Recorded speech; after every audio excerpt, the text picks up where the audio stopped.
जी हाँ दोस्तों, नमस्कार। तो सबसे पहले मैं अपने सभी विद्यार्थीगण को, विषय बहनों को, सभी जो हमारे कॉम्पिटिटिव एग्जाम की तैयारी करने वाले हैं, उन सभी विद्यार्थीगण, विषय बहनों को जितेंद्र क्लासेस की इस ऑनलाइन कक्षा की तरफ से और अपनी तरफ से आप सभी लोगों को बहुत बहुत तहे दिल से स्वागत करता हूँ। मित्रों, आइए आज आपका भाई, आपका दोस्त आप सभी लोगों के सामने जो हुबरू मुखातिब होने आया है, हिंदी व्याकरण का बहुत ही चर्चित बिंदु लेकर मुखातिब हुआ है।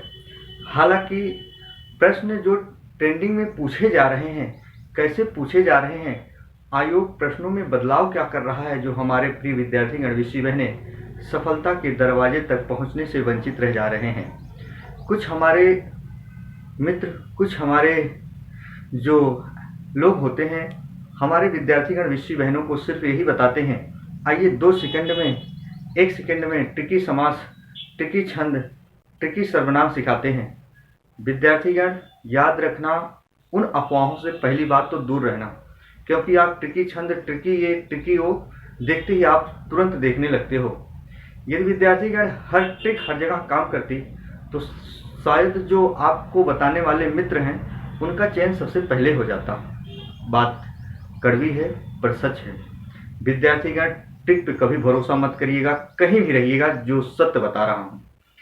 आइए आज हम सर्वनाम पे बात करेंगे, और सर्वनाम का काफ़ी बिंदु पढ़ चुका है, पूरा कंप्लीट सर्वनाम पढ़ चुका है, प्लेलिस्ट में देखेंगे। आप कहीं भी देखिएगा, एक बार जितेंद्र सर के साथ जुड़कर देखिएगा और तुलना करिएगा कि क्या चीज़ें कहाँ मिल रही, कंसेप्ट वाइज मिल रही। बहुत से विद्यार्थीगण मैंने देखा कि अभी जो TET, C TET, super TET यानी शिक्षक भर्ती की तैयारियां करने वाले जो हमारे विद्यार्थीगण, विषय बहने हैं, आयोग प्रश्न दिया, गलत कर दिए। कहाँ थे ट्रिकी वाले लोग जो आपके भाई और दोस्त गलत करके चले आए?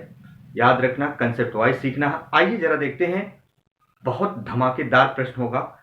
आगे आने वाले समय में आप भी गलती मत करिएगा, और वीडियो अच्छा लगे तो लाइक और सब्सक्राइब जरूर करिएगा। सर्वनाम के बारे में बात करेंगे विद्यार्थीगण। आज हम बात करेंगे सिर्फ सर्वनाम में वही जो एक पुरुषवाचक सर्वनाम होता है। पुरुषवाचक सर्वनाम में सदैव 3 पुरुष होते हैं, उनको 3 भागों में डिवाइड किया जाता है, उत्तम, मध्यम और अन्य। सर्वनाम पूरा कंप्लीट पढ़ा है, प्लेलिस्ट में जाके देखिएगा, जितेंद्र क्लासेस हिंदी डालिएगा, उसमें पढ़िए।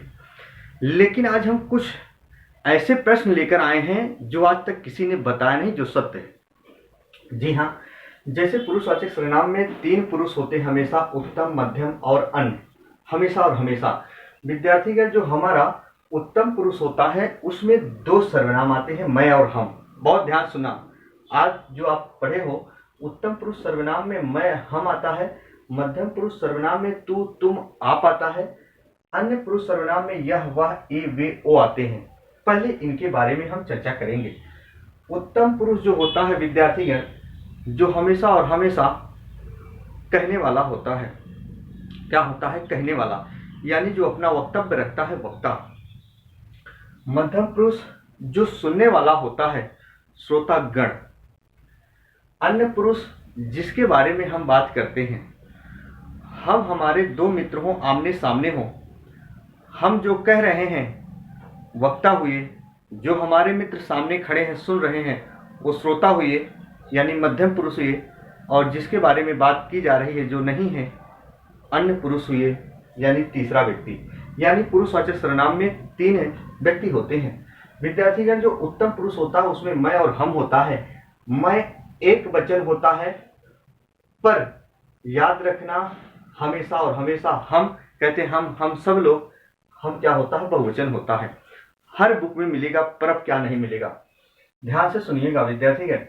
आता है मैंने, हमने, मेरा, हमारा, मुझे, मुझको। कॉम्पिटिटिव एग्जाम में पूछा गया विद्यार्थीगण, बताइए इनमें से कौन सा पुरुषवाचक सर्वनाम का उत्तम पुरुष कर्म कारक है? कौन सा पुरुषवाचक सर्वनाम का उत्तम पुरुष कर्म कारक है? कर्म कारक की विभक्ति चिन्ह क्या होती है विद्यार्थीगण? को होती है। बहुत ध्यान से सुनिएगा, क्या होती है? को होती है। अब यही याद रखिएगा, अगर हम इस हम में अगर को लगा दें, बहुत ध्यान सुनिएगा, हम में को लगा दें तो पुरुषवाचक सर्वनाम का उत्तम पुरुष बहुवचन कर्म कारक का उदाहरण हुआ। यानी विद्यार्थीगण बहुत मनोयोग से सुनिएगा। अगर आपसे कहे बताइए पुरुषवाचक सर्वनाम का उत्तम पुरुष बहुवचन कर्म कारक कौन सा होगा, तो कर्म कारक की विभक्ति चिन्ह इसी में जोड़ देना है को, और हम क्या है, बहुवचन है। आइए जरा देखते हैं। और विद्यार्थीगण आपसे कहे ये ना दे ऐसे दे दे मुझको, तो सबसे पहले ये बात जान लीजिएगा, अब तो जो आयोग प्रश्न पूछ रहा है ये उत्तम पुरुष मैं और हम नहीं दे रहा है, उसमें मुझे दे देगा, मेरा दे देगा, हमने दे दिया, मैंने दे दिया। इसका मतलब यह है विद्यार्थीगण कि चाहे मैं कहे चाहे मैंने कर दे, बात वही हुआ। यानी जो सर्वनाम मैं है वो हम प्रयोग कर सकते हैं, आप भी प्रयोग कर सकते हैं, मैं सबके लिए है। उसी में जो संबंध कारक की विभक्ति चिन्ह होती है का, की, के, रा, री, रे, ना, नी, ने, लास्ट वाला ने जो होता है उस सर्वनाम के साथ ऐड करके लिखा जाता है। मैं ना आए तो मैंने दे दे, हम में हमने जोड़ दे, याद रखना मेरा कर दे, हमारा कर दे, यानी रा, री, रे, हमारा, हमारी, हमारे, तो मेरा, मेरी, मेरे, या मेरा, हमारा, मुझे, यानी मैं के जगह पर मुझे कर दे या मैं के जगह पर मुझको कर दे, तब भी याद रखना विद्यार्थीगण वो पुरुषवाचक सर्वनाम का उत्तम पुरुष होगा। क्योंकि लोग आपको बता के यहीं तक छोड़ देते हैं कि मैं और हम होता है उत्तम पुरुष। अरे भाई ये भी ही उत्तम पुरुष ही है, याद रखना। लेकिन आपसे पूछे कि बताइए पुरुषवाचक सर्वनाम का उत्तम पुरुष कर्म कारक कौन होगा एक वचन में, तो एक वचन में विद्यार्थीगण मुझको होगा, क्योंकि यहाँ मैं में एक वचन है उत्तम पुरुष पुरुषवाचक सर्वनाम का। अगर को जोड़ोगे तो मैं को कोई सर्वनाम नहीं होता। अगर इसी मैं को हम मुझको फॉर्मेट में बदलेंगे, ध्यान से सुनिएगा, मैं को मुझको फॉर्मेट यदि हम बदलें तो बहुत मनोयोग से सुना। आपसे पूछेगा विद्यार्थीगण हमेशा और हमेशा पुरुषवाचक सर्वनाम का उत्तम पुरुष एक वचन में बदला, मैं को मुझे बदला है एक वचन, कर्म कारक का उदाहरण होगा तो क्या होगा, मुझको होगा। अगर पूछेगा पुरुषवाचक सर्वनाम का उत्तम पुरुष बहुवचन कर्म कारक होगा तो क्या होगा, हमको होगा। ऐसे विद्यार्थीगण आपसे देगा, 4 ऑप्शन देगा, पहले 1 मिनट ध्यान से सुनिएगा। 4 ऑप्शन ऐसे देगा और आपसे पूछेगा, तुम बहुत ध्यान से सुना, ऐसे पूछेगा मुझे, और ऐसे दे देगा विद्यार्थीगण यहां वे, और ऐसे दे देगा आप। 4 ऑप्शन आपकी स्क्रीन के सामने ऐसे हुबरू दिखते हैं और आपसे पूछता जाओ भैया इसमें पुरुषवाचक सर्वनाम का उत्तम पुरुष होगा। अब आप सोचते हो भैया हम तो पढ़े नहीं, हमारे स्कूल में हमारे शिक्षण संस्थान में यही बताया गया कि मैं हम, अब क्या करें। एक ऑप्शन अगर कोई दिया रहे, कोई नहीं दिया रहेगा तो आप फट से उसी पे क्लिक करके आगे बढ़ जाओगे। अरे नहीं, ये चाहे मैं कहे चाहे मुझे कहे, बात तो वही है, उत्तम पुरुष ही होगा। हमेशा याद रखना, प्रश्न जैसे जैसे मैंने कहा वैसे आए तो याद रखना। मध्यम पुरुष क्या होता है, उसमें तू तुम आप आता है। विद्यार्थीगण तू का प्रयोग जब व्यक्ति उम्र में छोटा होता हमसे, अकेले हो एक वचन के लिए, देखो मैंने लिखा एक वचन के लिए। तुम का प्रयोग कब किया जाता है, जब व्यक्ति उम्र में छोटा हो पर अकेले ना हो, वहां कई लोग हों, क्योंकि हमारे हिंदी व्याकरण में बहुवचन किसे कहा जाता है, 2 या 2 से अधिक हो बहुवचन होता है। तो विद्यार्थीगण जब उम्र में व्यक्ति छोटा हो पर 1 से अधिक हो वो बहुवचन होता है। हमेशा हमेशा तू एक वचन तुम बहुवचन, लेकिन दोनों जब उम्र में व्यक्ति छोटा हो, यहाँ अकेले हो, यहाँ कई सारे लोग हों। आप जब व्यक्ति उम्र में हमसे क्या होता है, बड़ा होता है, याद रखना आदर सूचक सम्मान हेतु, ताकि सामने वाले व्यक्ति के लिए हम ऐसी वाणी अभिव्यक्त करें उसके हृदय पर सकारात्मक प्रभाव पड़े, नकारात्मक प्रभाव न पड़े। इसका मतलब यह हुआ, जैसे हम कहते हैं पिताजी बाजार जा रहे हैं, पिताजी बाजार जा रहे हैं होगा, पिताजी आदर सूचक शब्द हैं। विद्यार्थीगण क्रिया जो होगी हेल्पिंग वर्ब के रूप में हैं होगी, बहुत ध्यान से सुना, यानी जो आदर सूचक शब्द होगा आप, वो क्या होगा विद्यार्थीगण, बहुवचन में होगा। यानी जब व्यक्ति आपने से उम्र में बड़ा हो, आदर सम्मान हेतु बहुवचन के लिए लगाया जाता है, चाहे पिताजी हो, चाहे बड़े भाई हो, चाहे माताश्री हो, कोई हो जो व्यक्ति उम्र में बड़ा होता है। अब सुनो, कहीं कहीं हम सभी लोगों की मजबूरी बन जाती है, जब व्यक्ति उम्र में छोटा होता है तब भी आप कहकर बुलाना। मान लीजिए हम हमारे कोई मित्र हों, हमसे उम्र में छोटे हों, पर मुझसे अच्छे पद पर वो चयन होते हैं, यानी मुझसे अच्छे पद पर चयनित होते हैं, तो वहाँ भी बेशक हमारे मित्र उम्र में छोटे होते हैं, लेकिन मुझे आप कहकर बुलाना मजबूरी होती है विद्यार्थीगण, याद रखना। तो वहाँ भी बहुवचन के रूप में।